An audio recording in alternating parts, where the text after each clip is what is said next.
Hey loves, this is me showing up unfiltered. I haven't even showered, so if this is too much information, forgive me. But I needed to show up because there's something that I see, especially also in the spiritual community, and it's all people having anger inside of them, and I totally get it. I understand it. Our world is fucked up. There's a lot of stuff going on, and there's a lot of stuff that we see now, and we don't want to live that way, and we might not just see it now, we might have seen it forever.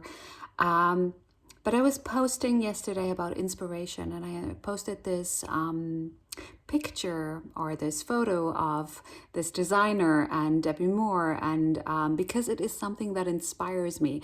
And I woke up to a message from someone I know saying, and at the same time in Rafah, 600,000 kids, are fearing for their life, and more than 1 million people are, threatened. And yes, absolutely, that's true. And it's horrendous. And it's something that we need to talk about. And there is a huge, like this world is kind of fucked up. Yes, in so many ways. And I'm the one, if you know me for a while, you know that I deeply care about such things.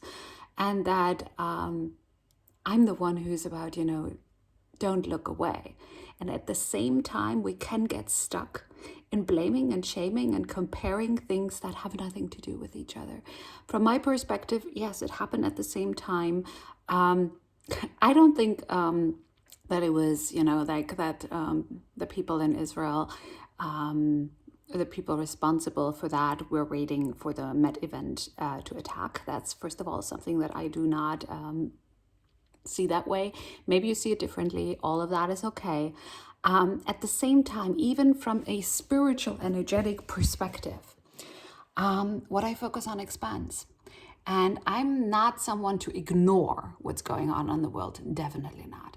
And I do my fair share. And at the same time, I also know there's a principle called what you focus on expands. And for me, it goes even deeper, especially what's the energy you focus on it with.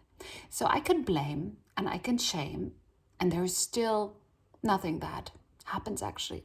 Or I can go into my heart and I can go into my empowerment, and I can ask, okay, what can I actually do that truly makes a difference? Maybe that's supporting people that are actually in the area. Or maybe that is doing quantum energy work and working with the energetics. So that might not mean anything to you. If it doesn't, just skip it. You do not have to, get what I mean with that. But you might also know that there is by now a proven benefit of prayer, and when people, or of meditation. So when people come together and work and pray and meditate and put their energy and intention together for a certain cause, it's actually measurable, the frequency. And what that does, it would be too much of a rabbit hole for me to go into right now. What I'm just saying, though, is that I believe, yes, we need awareness of what's going on. We need not shy away from these difficult conversations. We need to raise our consciousness and open our hearts and really not shy away from these difficult conversations. And at the same time, we also need to come from an empowered place, and we also need, as humans, to fill our cups somehow. And beauty and creativity and artistry, for instance, are ways that I fill my cup, and that I can, not lose myself into the doom and gloom of the world and not actually go numb. I used to work in journalism, and I used to work in a TV news news office, and every day I had to see, witness, be confronted with the horrendous things that are going on in this world. And it's not, I'm not just aware of this since yesterday. I'm aware of this since quite some time.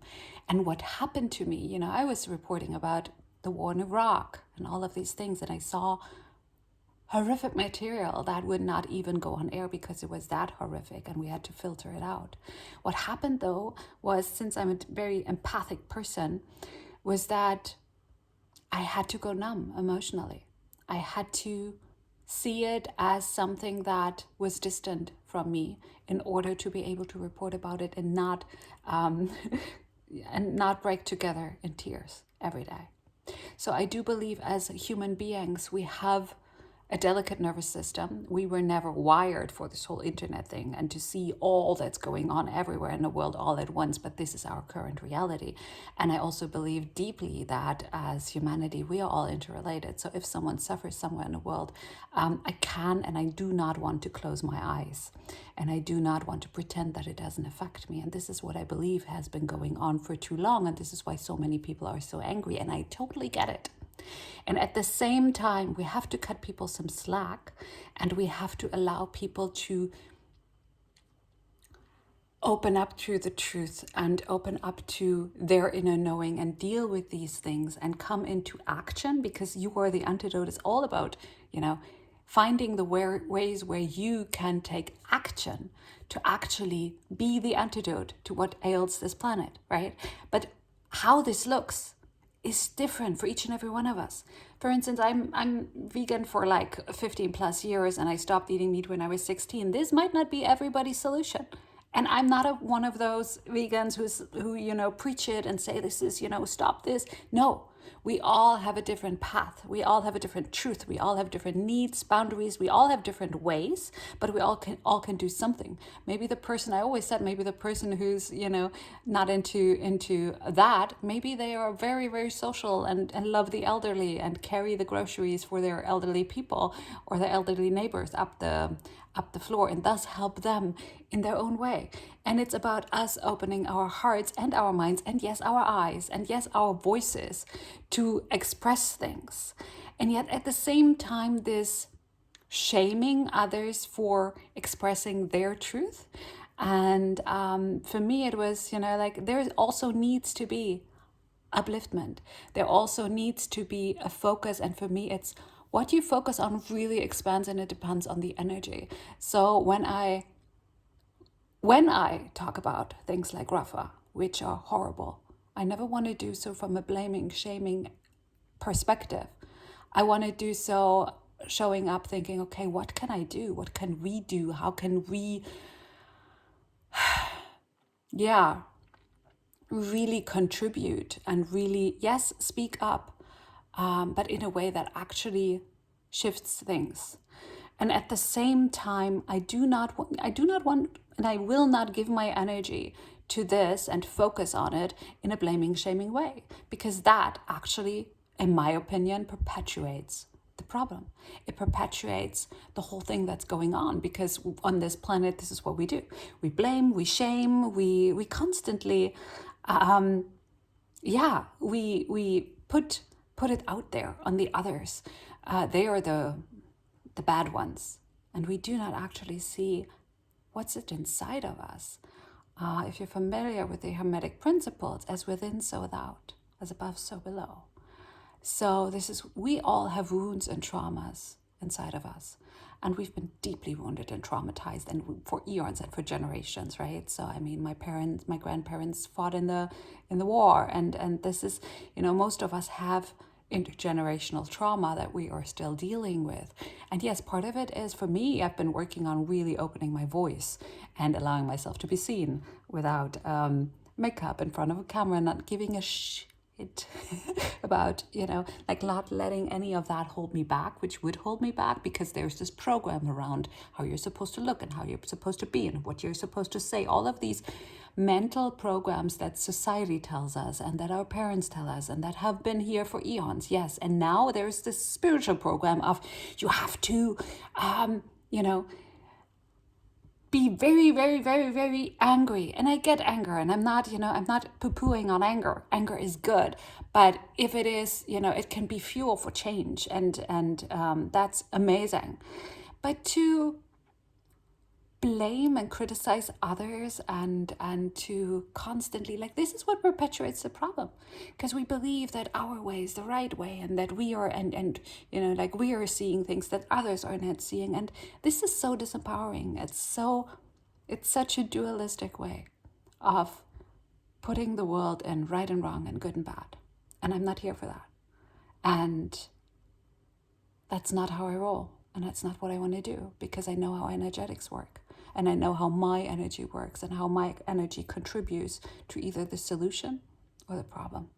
And I choose to contribute to the solution. And if that is posting a picture that I find beautiful and inspiring, and in the hopes of it might also inspire other people and then get them going in their own soul connection and creative flow, and from that, whatever their soul is here to do and to create, and however they are supposed to, from their soul level, like show up, whatever their contribution is. And also trusting in that, and trusting in other people, and coming from a place of open-mindedness, open-heartedness, compassion. That's what I'm here for. And that's my little rant for today, because I see this so much. And this is why people don't actually take a lot of the things seriously that are truly going on, and saying that everything is a conspiracy theory, because, well, it's what we do. Like, there's such a mental virus in the spiritual community too, and such righteousness. Wow. Yeah. And I'm not saying that, I can be totally self-righteous. And it's everything I see reflected on the outside, I know is somewhere inside of me. This is why I'm choose and why I focus to work on myself first. And when I work with clients, I have them look inside first. And it's about being aware and listening and seeing. And yes, then speaking up too, because that actually, and doing something, because that it did trigger me on a way, because it was just, this judgment that was thrown towards me, or I perceived it as such. It might not have even been intended as such, and I'm going to look more deeply into that. But I feel like in general, as a human species, we can only get out of this mess that we have maneuvered ourselves in if we actually open our hearts, and if we actually find compassion, and if we actually communicate, but communicate in a way that is not shaming and blaming. And it's in a way where we take responsibility and show up for ourselves and show up for others. That's my little rant for today. I hope you have a great day, and however this lands with you, I trust that if you're watching this, you get out of it whatever you're supposed to get out of it. And so I'm actually grateful for this person who sent me that message, because it actually moved something inside of me and helped me clarify something inside of myself and speak up, which was something that I wanted to do anyways, because I'm shying away from, even though I used to work in a TV office and used to be a presenter and reporter and all of that stuff. But that was, with hair and makeup in a studio and with text that I had pre-written. But at least, I had I was in this presenter mask in this professional way, showing up. And this is me, unfiltered. This is my perspective, and I'm open to hearing other people's perspective, and I intend to. And I know that I'm also human, and I'm also failing at that quite often, but to listen and to open my heart and to be present and to witness people, and to, I know that, if you study the principles of alchemy and of energy, the highest transformational power is, love, compassion, non-judgment. And when you create that field from your heart, and when you know this, like when you're with someone who you can tell anything and they will not judge you, and you can show up as you are, and you can you can show you're good, you're bad, you're ugly. There's a non-judgmental mental field, I cannot describe it any other way, energetically, that gets created, that helps you actually let go of some shit and create and change naturally. And this is what I do in my work with myself. This is what I do with my clients, and this is what I feel we need on this planet more. Being willing to listen, being willing to create spaces where we can actually, have real conversations and really Not blame, not shame. Yeah, I'm gonna end it here. Much love.